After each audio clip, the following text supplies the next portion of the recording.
next we're going to move to, what we do is we have 4 different sessions for our 3 concurrent working groups. We're going to have one session this afternoon, and before we have one of these sessions, we like to have a panel to set the stage. So the first panel is going to be is space policy, regulation, landscape, and financing space.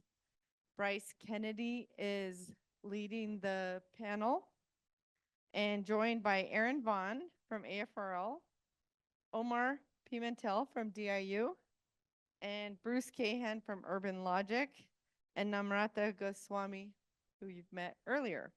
I want to also let you know the working group chairs when we go off to the working groups is Nick Joseph from AFRL and Bruce Cahan from Urban Logic. And the report, we always have a report lead, and that we're sharing. So Omar is going to take the baton today. And then each of these working group panels, I will introduce the full structure of the working group.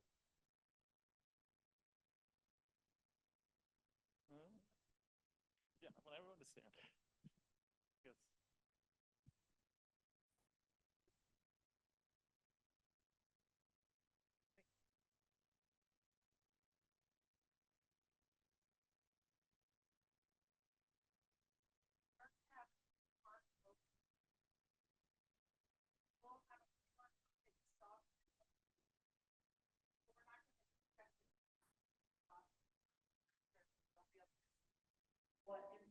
That way it can't go to one at a time. We're going to that'll give you a way to write comments.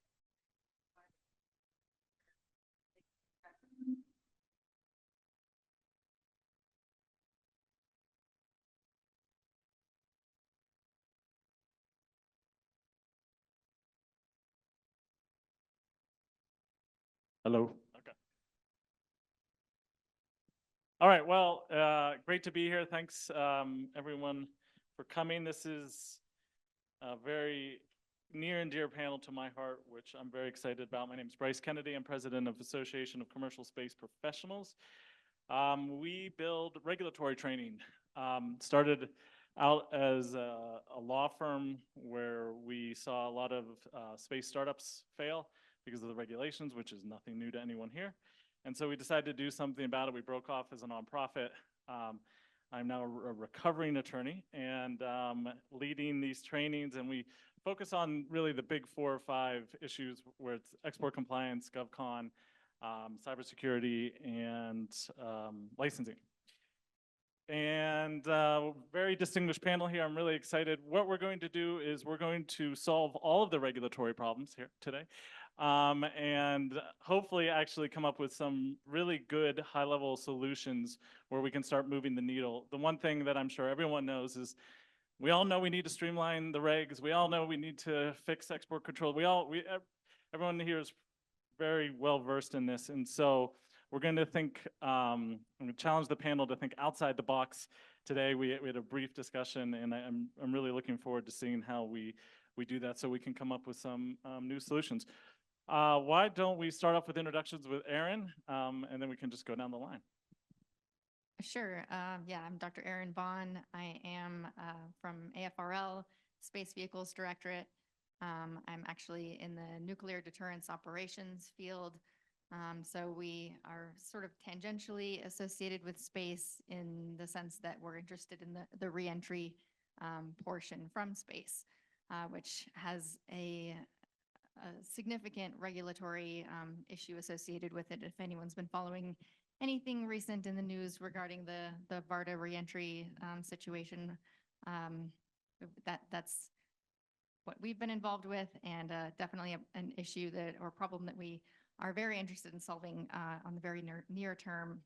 So that's why I'm here, and hopefully I can help influence the process moving forward and make sure that we can efficiently partner with commercial industry to do what we need to do on the government side for technology advancement. Hi, I'm Namrata Goswami, and I introduced myself to you before, but for the purpose of this panel, I would also like to say that space policy is near and dear to my heart. And I do enjoy teaching global space policy, not just US, but also internationally. And currently, as I said before, I'm teaching at the Thunderbird School, Arizona State University, where Bryce was a graduate from, and also with the African Space Leadership Institute. Great to be here. I have a dead one here. Hello, hello. Good afternoon, everybody. My name is Omar Pimentel, and I'm the Policy and Strategy Lead for the Defense Innovation Unit Space Portfolio. I come and joined DIU this past summer after being an academic at the Hoover Institution at Stanford University.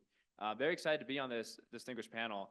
Everyone here next to me were experts I looked up to as I was coming up in the space industry, and I'm incredibly honored to be sitting next to them and speak to you all soon about what the heck DIU knows or does about and we'll be working on when it comes to space policy and regulation. So very excited to be here. Thank you. So I'm Bryce Cahan, and because if you have two lawyers in the room, it's safer. I'm a recovering Wall Street lawyer, Hong Kong merchant banker, geospatial technology finance pioneer for the federal government, 9/11 responder, Ashoka Fellow, member of the Explorers Club, and I teach finance and ethics to folks at Stanford Engineering. In Urban Logic, my nonprofit, I'm doing some research for OUSD RE on what are the financial tools for the space economy, what are the human capital tools that we need to bring the diversity to bear. And as part of Stanford's Center for Legal Informatics, how might we use legal tech, reg tech, to simplify or at least highlight what needs to and can be done in an automated way to simplify getting space companies and the government out of its own way. All right. Well, let's just jump in. One of the things that I notice with regulation, especially in the US, is that a lot of times it's reactive. And we were discussing briefly how I often get this question is, well, what's it going to take for regulation to streamline, to become more efficient? And then also, are there any historical notes that would be relevant today that we could use in that for space, as well as are there any examples in countries that have looked to the US regulatory regime that have taken the quote unquote best practices and implemented it within there? So there's a few different questions there. Let's just go down the line. We'll start with Bruce. You could focus on the regulatory, but also I think bring up exactly what we were talking about earlier as opposed to that, and then we can just go down. So, you know, whenever I'm on a panel with Namrata, it's always, you know, scary to hear what the rest of the world is doing and how we're playing catch up.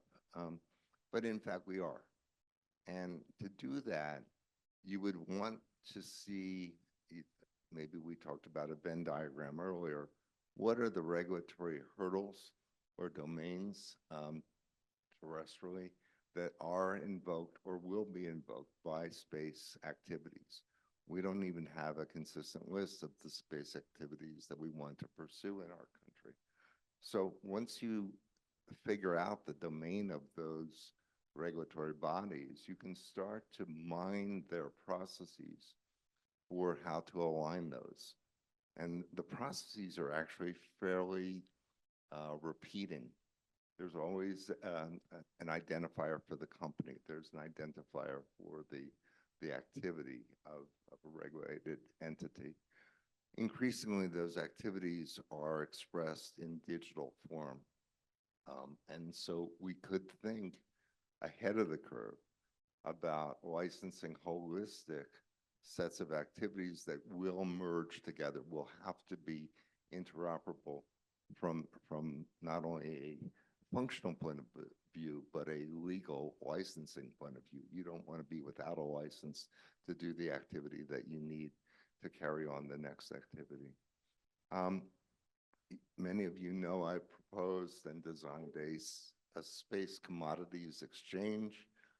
Part of the reason for that is that the rule book for a commodities exchange anticipates amongst the members issues that cannot be solved by just the application of law, such as how do I reclaim space debris without getting sued as violating the sovereignty of a nation who sent the object of it that created the debris.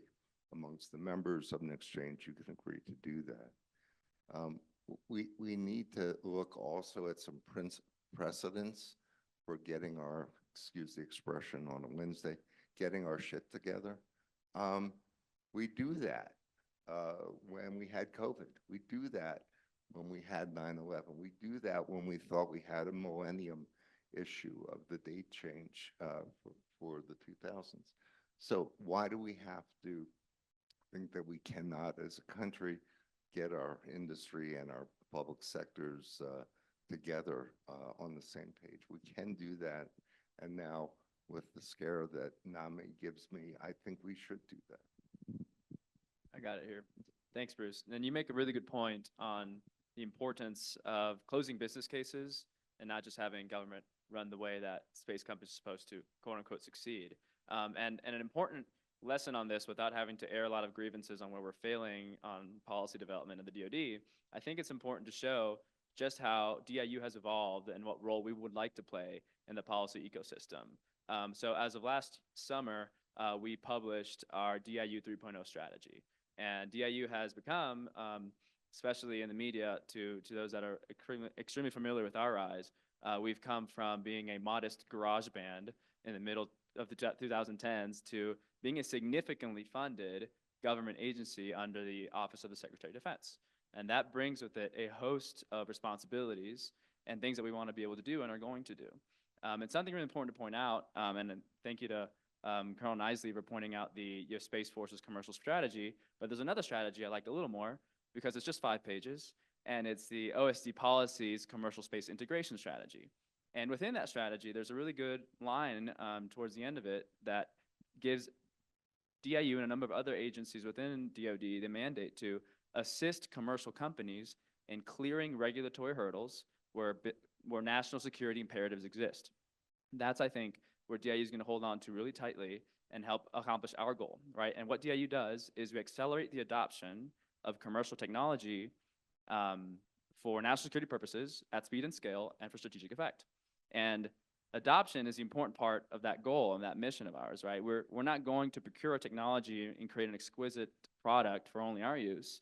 It's not any use to me if I go do that. Our goal is to close a business case as well. I don't want to do business with a space company if they can't go out there and market that capability in the open market as well. Now, where that issue comes in, and most importantly, why we have a policy team at DIU now, is that these companies want to go out and commercialize and sell their product, but there's a number of regulatory hurdles that they're facing, right? And now we want to have DoD as part of this conversation. And we want to go out there, and we're currently creating a lot of these pathways and networking and creating these bilateral conversations between the Department of Defense and the interagency with regulators in Washington, D.C. to show them, hey, we have this really interesting capability coming aboard that we want to bring to the Department of Defense, but we want this company to also be able to go out there in a number of years and sell it out in the open market. Hey, wink, wink, regulator, don't be spooked if this happens. Let's work on it now. So when we want to commercialize this down the road, we're not scratching our heads and be like, oh man, I wonder how we're going to do this. So that's a quick glimpse on how DIU hopes to look at the way we fit in the policy and regulation ecosystem in Washington. And as people my age like to say, my DMs are open. Email me, I'll be around. We want to hear where the grievances lie. Where are the pain points for our commercial customers? Where can we best be a good voice for them in Washington to clear the pathway for a commercial business case, right? Because if you clear that hurdle and that valley of death, we're open for business, and we're going to be at the forefront with you as regulators. Oh, there we go. That is awesome. I'm very encouraged by that, because one of the things I just wanted to step in real quick, that I was talking to a few people from DoD, and we were talking about export controls, and they go, we just stamp ITAR required on it just to cover our butts. And I'm like, oh no. And they like, well, what does that mean? And I'm like, you have just literally potentially sunk that company or put them in a world of hurt.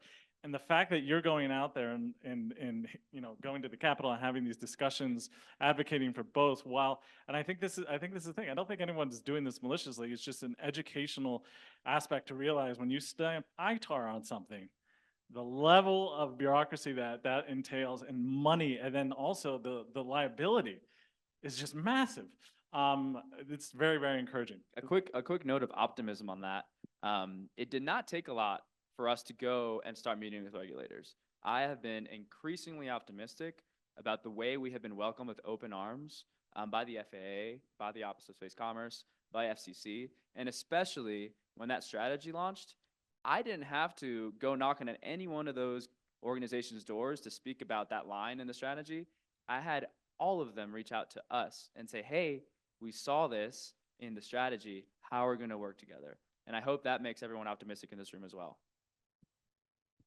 Yeah, so to answer your question about can we learn something from other countries? So I think the one way that regulation is perceived in, say, India or Japan, South Korea, or Luxembourg or UAE is they see it as strategic. So regulation is not made after an activity is already demonstrated. They anticipate it, they see their landscape, and then they come up with regulation. So I'll give you an example of Japan. So when Japan iSpace was talking about going to the moon and doing mining activities, Japan suddenly realized that they need to have a national level legislation and regulatory process that supports their company. And then so went about building that entire structure. If you look at their regulatory explanatory pages, it's very clear where the company has to go to, where do they get the licensing from, and more importantly, how much funding they can generate from a government source. So there is clarity. Now, in terms of India, I think there are two lessons that India learned from the US, and so did China. One is that there is a great strategic advantage the US has today because of its private sector. And that happened with all the problems we hear, right? So for example, launch capability, Starlink, and so forth. But that might not always be an advantage going forward. So while they also wanted to have very similar private space ecosystem, they learned from the problems the American companies were pointing out. For example, so many regulatory hurdles and no one-stop shop. So what India did was very interesting. So they set up InSpace, which is the one-stop shop for all licensing and as well as regulatory, whatever license a space company might need to do the activity they want to do. So very clear who is in charge. And what is even more interesting is that in the Indian space policy document, that is all they tell you. Who do you need to go in terms of which is the body? The Space Force commercial space strategy has tried to do that in terms of who to go, but they are not a regulatory body. It's more about what contracts, right? And I'll finally say that UAE has done that too. So if you look at the UAE Space Commission, they've also tried to streamline regulation. Whether they're going to be able to activate the same level of innovation, I don't know, but they're surely trying and having this kind of very clear licensing of companies. Now, China is an amazing example of kickstarting their private space companies with an enormous amount of government subsidy, but they still treat it as a private commercial sector. So what they did is that around 2014, SpaceX and Blue Origin had still not launched at that time. They succeeded, I think, in 2015. So there was and this is again where leadership is very vital. In India, the space program regulation and missions is because of a few leaders. They recognize, we talk a lot about how we need consensus, but sometimes you also need leaders that can actually see the landscape and push the government. So, so that is actually something that I would say that leadership matters. So in China, there were a few space scientists and engineers who realized that if China wants to have beyond just traditional programs in low Earth orbit and say on the moon, they then need to have a very clear, three very good clarity. One, how would they regulate those activities that are going to be novel space activities in their mind, commercial space, something they've never done. Two, which is the licensing body. They have about 100 internal regulatory processes that one body, CNSA, brings together. Very similar with cyber too. They have 170 cybersecurity laws. And then finally, they also very clearly clarified the financing. how do you do the financing? So I think those are lessons learned. Yeah, I don't have a whole lot to add to what everyone else has said, but I am encouraged to hear about what DIU is doing. That sounds wonderful. I agree. I have engaged with the FAA, the major test ranges, and I have felt welcomed in those conversations. But I also engage a lot with the small businesses who are trying to engage with those regulatory bodies independently, and they're not seeing the same kind of warm welcome. And so I've been trying to act as the sort of a go-between, someone to bring everyone to the table and say, look, we got to figure this out. I've noticed that the regulatory agencies are deprioritizing exclusively commercial activities, which does not help us on the government side as we try to partner with these commercial businesses. We want the businesses to demonstrate their commercial capabilities independently of our partnership with them and show that they are stable and successful. And this is good for the economy at large, but definitely helps us feel comfortable in our partnership with them and adding our trust in them to be able to carry out the government missions as well.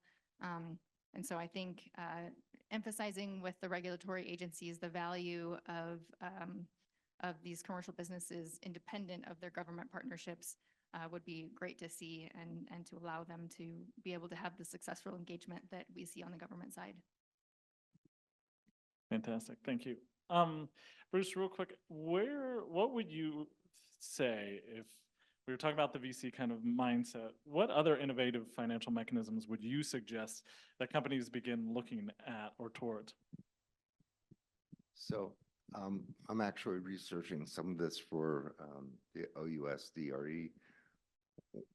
What I'd like us to go back to is the common sense of storytelling, that any of the companies we're talking about have a life cycle story that they can tell with some legitimacy based on the maturity of the technology and team and maybe some of the capital that they've acquired.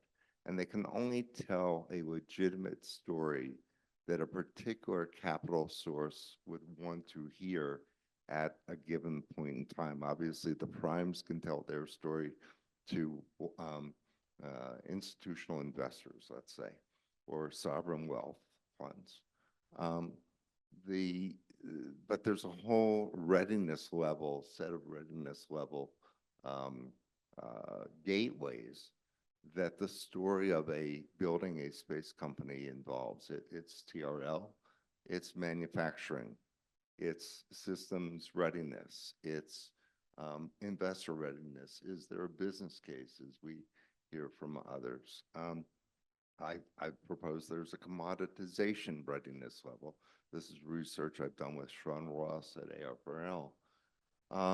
So what you'd like to do ideally is have a fluid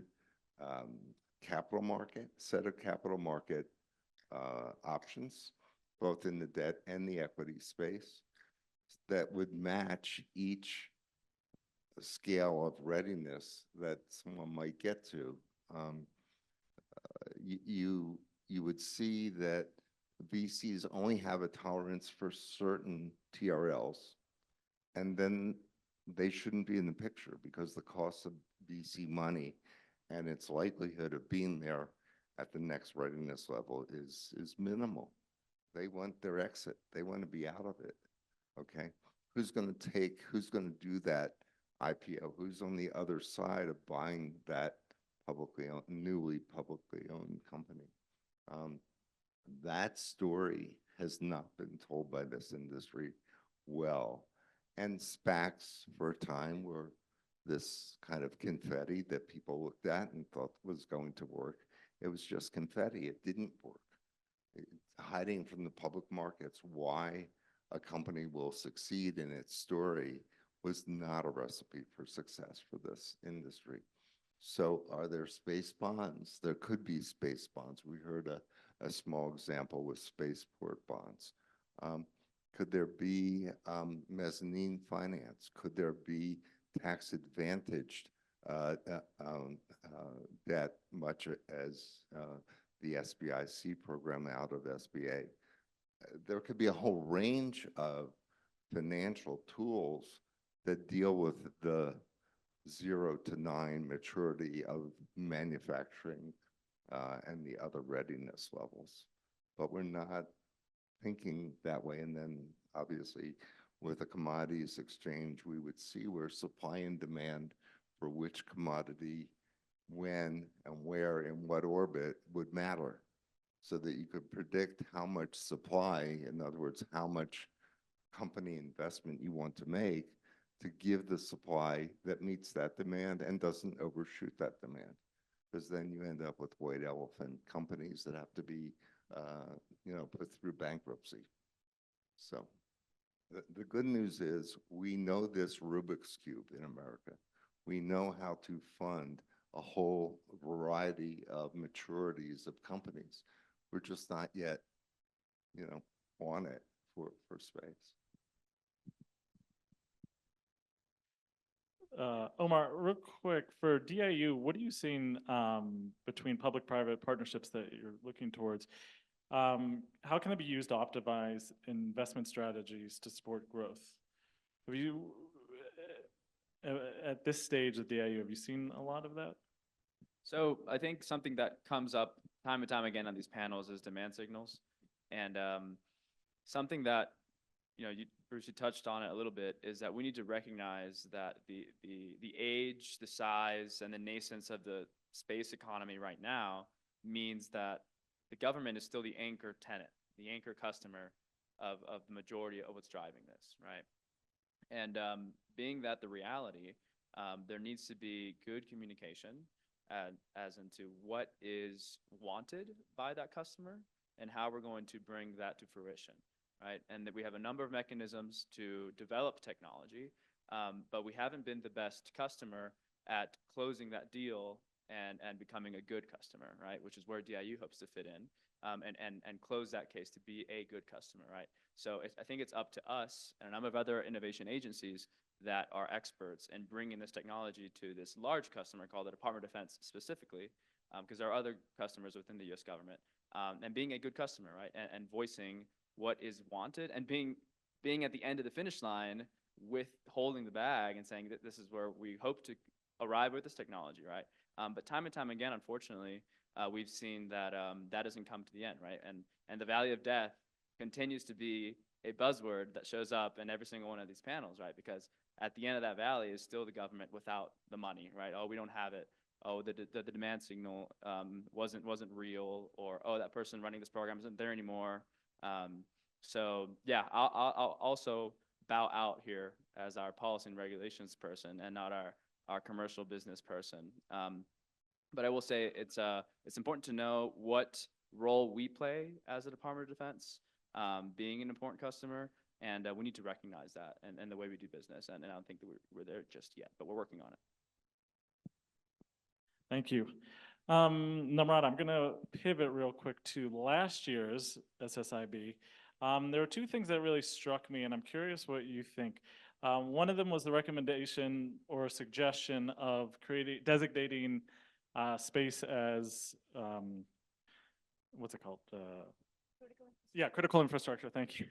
And then the second point was interagency cooperation, something similar to CFIUS. Pros and cons of each, if you can. Yeah.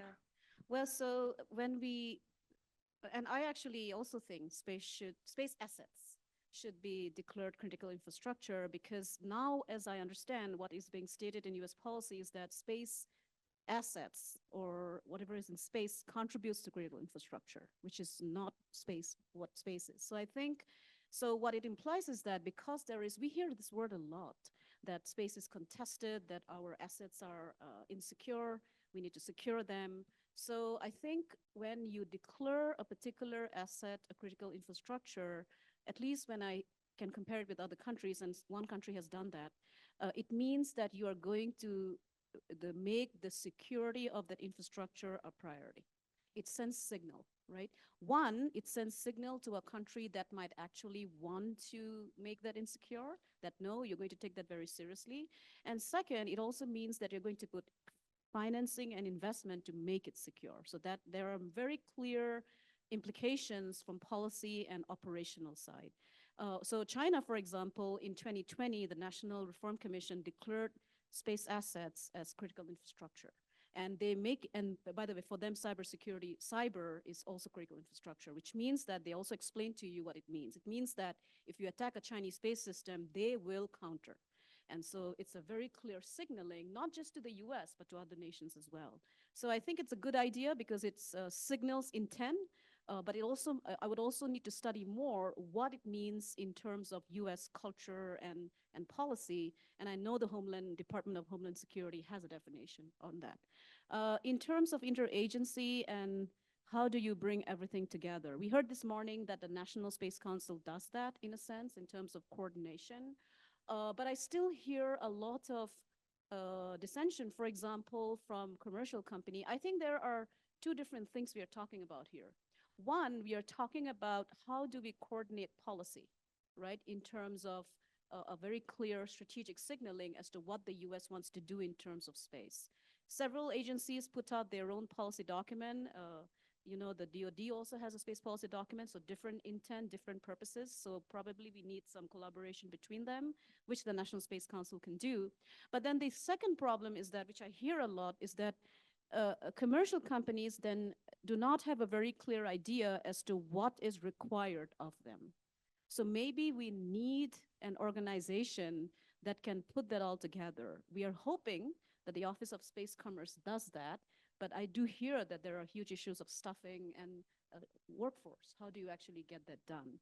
So I would say that I am wanting to generate a conversation on whether we need an overarching department. I have not made my mind up on that.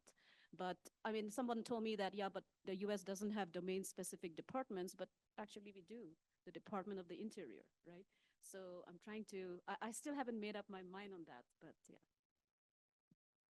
Be by the end of this conference, if you will. All right, Erin, for you, what are you seeing from the AFRL side that, you know, I'm trying to look at this from kind of a year to year where we have these suggestions, we have these, and I'm sure you see it a lot in your role where from top down, there are these, let's implement this, let's go fast, let's this. Where are you seeing the hiccups in the implementation aspect of these new directives that don't necessarily need to be hiccups? That is it a culture thing? Is it just a personal, you know, yeah, interpersonal type thing? Because one of the thing that I really worry about on discussions like this is that we're just hitting the redundancy button and nothing's actually moving. So I'm just curious what you're seeing on your side. Yeah, sure. So, you know, from where I sit in the microcosm of S&T at AFRL, you know, I think some of our biggest hurdles involve contracting, you know, funding, consistency, those kinds of things. You know, it's funny because coming from the academic world, you know, the technological aspect of it was always the hardest part. And then moving into government from that world, I realized that's been the easiest part all along, which was a huge culture shock for me. Like the technology advancement is easy compared to contracting and finance and all of, you know, regulatory issues and those kinds of things. So I've joked with some of my, you know, some of the contractors that I work with that, you know, once we solve the contracting problem, then we can solve the nuclear deterrence problem, you know, because, or the other way around, we might solve nuclear deterrence first, you know, you never know. So at least that's from my standpoint, that's been kind of the hardest part when you know, like has been mentioned, if you have congressional interest items, congressional ad money that is coming down, you know, and we recently were notified that we are receiving one. We still haven't got it yet. You know, it's going to be June, and we need to obligate and execute these funds. And we need to have a contract in place to support that, you know, and to have a phase 3 contract, that's going to take us almost 6 months to get in place, you know, and so it's it's a stressful situation. I mean, it's great to have money to spend, but like has already been said, it's tricky to get all of those other moving pieces moving at the same pace. So that's been my experience. Awesome. Well, thank you. That looks like the conclusion of our panel. Thank you to our panelists, and thank you, Casey and the team, for hosting this. Thank you. Thank you all.